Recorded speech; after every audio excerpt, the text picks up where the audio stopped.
Le président de la République, Michel Martelly, accompagné du ministre des Affaires étrangères et des Cultes, Laurent Lamotte, a pris part ce mardi 10 janvier à la cérémonie d'investiture du président nicaraguayen Daniel Ortega, réélu en novembre 2011. Le chef de l'État avait profité de son court voyage pour s'entretenir avec son homologue nicaraguayen sur plusieurs sujets, dont le programme Petro-Caribé, dont bénéficie comme Haïti ce pays. Le président Martelly a eu aussi des discussions avec plusieurs autres chefs d'État de l'Amérique latine et à son retour au pays, le président de la République s'est rendu au Champ de Mars où se trouve l'un des plus vastes camps de sinistrés de la capitale. Accompagné de la ministre canadienne de la coopération internationale, Mme Beverly J. Oda, le président a annoncé la relocalisation prochaine des sans-abri tout en précisant que le Canada s'engageait à financer le déplacement des sinistrés ainsi que la restauration de l'espace. Reportage Georges Allen. Les 5000 familles vivant au Champ de Mars seront relogées. Du même coup, ce grand parc public sera restauré. L'engagement est pris par le gouvernement canadien 2 ans après le séisme de janvier 2010. Accompagné de la ministre de la Coopération internationale, la canadienne Beverly J. Oda, Michel Martelly était au Champ de Mars ce mercredi 11 janvier pour annoncer publiquement la nouvelle. Évalué à environ 20 millions de dollars, le coût total de ce projet, incluant d'ailleurs la prise en charge des déplacés, Michel Martelly ne peut que s'en réjouir. Un pas décisif franchi vers la reconstruction, s'enorgueillit le chef de l'État. Nous-mêmes qui depuis 2 ans, n'avons souffert sans parler, avec aucune collaboration pays-Canada qui permette que aujourd'hui, conditions nous vivre sous Champ de Mars, nous devons le finir. Après, Place Saint-Pierre, nous te baillons premier goal. Place Boyer, deuxième goal. Gymnasium Vincent, 3e goal. Place Jérémy, 4e goal. Place Calbois, Maïgate Aéroport, Champ de Mars.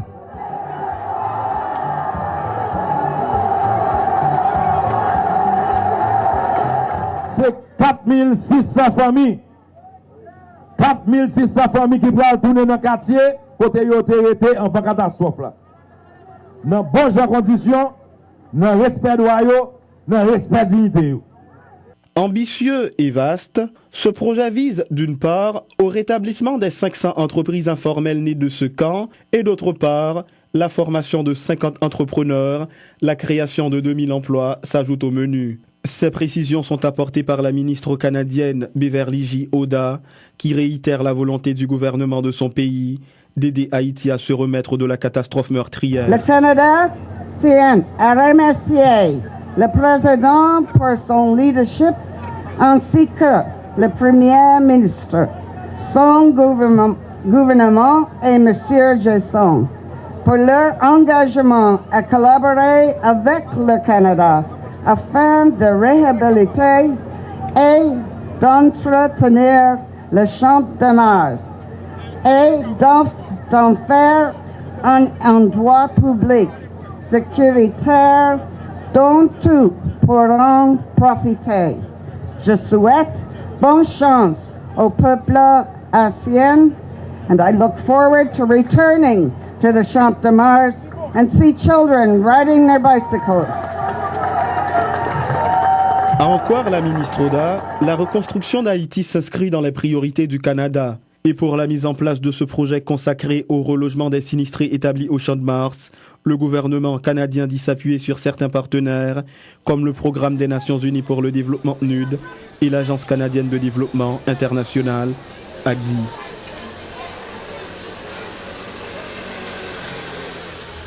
Soulignons que le président de la République et la ministre canadienne de la coopération internationale, Beverly J. Oda, ont donné une conférence conjointe au Palais national dans le but de faire le point sur le projet qui vise à vider le Champ de Mars de ses occupants.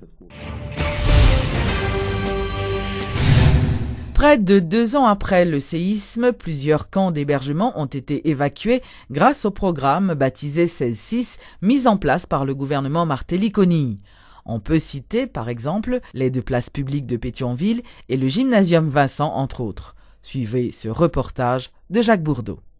Le projet 16-6 du gouvernement bat son plein à la capitale. Plusieurs camps d'hébergement sont maintenant libres, notamment ceux basés au gymnasium Vincent, ceux aux places Saint-Pierre et Boyer de Pétionville et celui du Stativio 14. 2 ans après le tremblement de terre du 12 janvier, l'équipe gouvernementale actuelle affirme sa détermination à reloger les sans-abri du 12 janvier et permettre au pays de se refaire une nouvelle image. Et comme signe manifeste de sa volonté de retirer les gens des camps d'hébergement, notamment du Champ de Mars, le chef de l'État a annoncé formellement ce mercredi 11 janvier que ces sans-abri seront déplacés sous peu avec l'aide du gouvernement canadien. Il demeure bien d'autres espaces dans Port-au-Prince encore occupés par des sinistrés.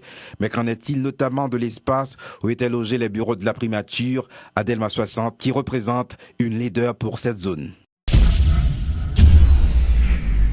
Le Conseil consultatif présidentiel pour l'investissement, le CCPI, et la Chambre de commerce et d'industrie d'Haïti, le CCIH, ont fait le point ce mercredi sur les perspectives de partenariat public-privé qui sont en cours. Les responsables de ces 2 institutions ont annoncé un ensemble de projets d'investissement devant se concrétiser entre 2012 et 2014. Reportage chez La Louis. Alors que tous les projecteurs sont braqués sur la commémoration du 2e anniversaire du séisme du 12 janvier, le gouvernement veut faire avancer la relance des investissements dans le pays. En ce sens, le Conseil consultatif présidentiel pour l'investissement a présenté ce mercredi les perspectives de partenariat entre secteurs public et privé. Selon le ministre des Affaires étrangères, des projets sont actuellement en cours et devraient être concrétisés entre 2012 et 2014. Laurent Lamotte est également coprésident du Conseil consultatif présidentiel pour l'investissement. En 2012, le gouvernement investira dans différents projets visant à une amélioration des infrastructures, de l'éducation et de la reconstruction. Les aéroports sont déjà en cours. Nous avons commencé la rénovation de l'aéroport de Port-au-Prince, du Cap Haïtien, et nous allons commencer avec Jacmel et l'aéroport des Cayes. Intervenant à la circonstance, le président de la Chambre de commerce et d'industrie d'Haïti, Hervé Denis, s'est montré convaincu des bienfaits qu'aura ce partenariat entre secteur public et privé sur la communauté locale. Dans le cadre des ressources propres, certes limitées, le secteur haïtien des affaires a investi des capitaux appréciables après le séisme, au prix souvent de sacrifices inouïs, pour stimuler la croissance et créer la richesse et des emplois directs et indirects. Ce n'est là qu'un début. Notons également qu'une enveloppe globale de plus de 100 millions de dollars a été allouée à de nombreux projets, principalement dans l'hôtellerie et le commerce. Autant de perspectives pour l'année 2012 qui semblent offrir de nouvelles opportunités au pays, comme l'a si bien dit le Premier ministre Gary Coney. Plusieurs milliers de personnes ont manifesté ce mercredi à Port-au-Prince à la veille du 2e anniversaire de la catastrophe du 12 janvier. Cette manifestation organisée par la plateforme Génanger, en collaboration avec d'autres organisations de la société civile, notamment le MPP de Chavannes Jean-Baptiste, avait pour objectif de réclamer des logements décents pour la population ainsi que la relocalisation des sinistrés. Plus d'une cinquantaine de journalistes haïtiens ont pris part à un séminaire de formation organisé par la Croix-Rouge haïtienne de concert avec le secrétariat permanent de gestion de risques et de désastres. L'objectif de cette séance de formation était de doter les travailleurs de la presse d'outils dans le cadre de leur travail, notamment en période de catastrophe naturelle. Reportage chez La Louis. Ils étaient plus d'une cinquantaine de journalistes à prendre part à ce séminaire de formation organisé ce mardi 10 janvier 2012 par la Croix-Rouge haïtienne. Une initiative qui s'inscrit dans le cadre de la commémoration du 2e anniversaire du séisme qui a fortement marqué le pays. Selon le coordonnateur du système permanent de gestion des risques et des désastres, cet atelier dont le thème est la communication journalistique en cas de catastrophe devrait permettre aux travailleurs de la presse de mieux informer la population lorsqu'une telle situation se présente. Abel Nazer nous en parle. Tout ceci, c'est pour faire que les journalistes ont intégré davantage le système national là, comprendre des marches en mieux pour accompagner notre travail de proximité dans chercher vers la population. Bon barrière que le système n'a pas traversé. Et barrière ça, c'est justement là que le travail journaliste a commencé. C'est lui-même pour l'atteindre la communauté au mieux pour nous, pour former aider nous sensibiliser et aussi apprendre à développer des réflexes. Faisant référence au puissant séisme du 12 janvier 2010, le coordonnateur du système permanent de gestion des risques et des désastres a salué d'une manière générale la contribution de la presse. Toutefois, Abel Nazer dit attendre beaucoup plus de professionnalisme des journalistes. Je pense que ça éminemment bénéfique pour nous. Nous avons réfléchi ensemble pour nous voir qui ça nous a fait, qui était bon, qui ça nous a fait, qui manquait, et qui ça nous a pour nous faire encore toujours, pour nous former la population et surtout sensibiliser les décideurs. Parce que les décideurs ont un gros rôle pour jouer tout en termes de décision pour changement de comportement ça qu'a fait au niveau pays. Les journalistes présents, qui étaient issus de différents médias nationaux, se sont montrés satisfaits de la tenue de cette séance de formation.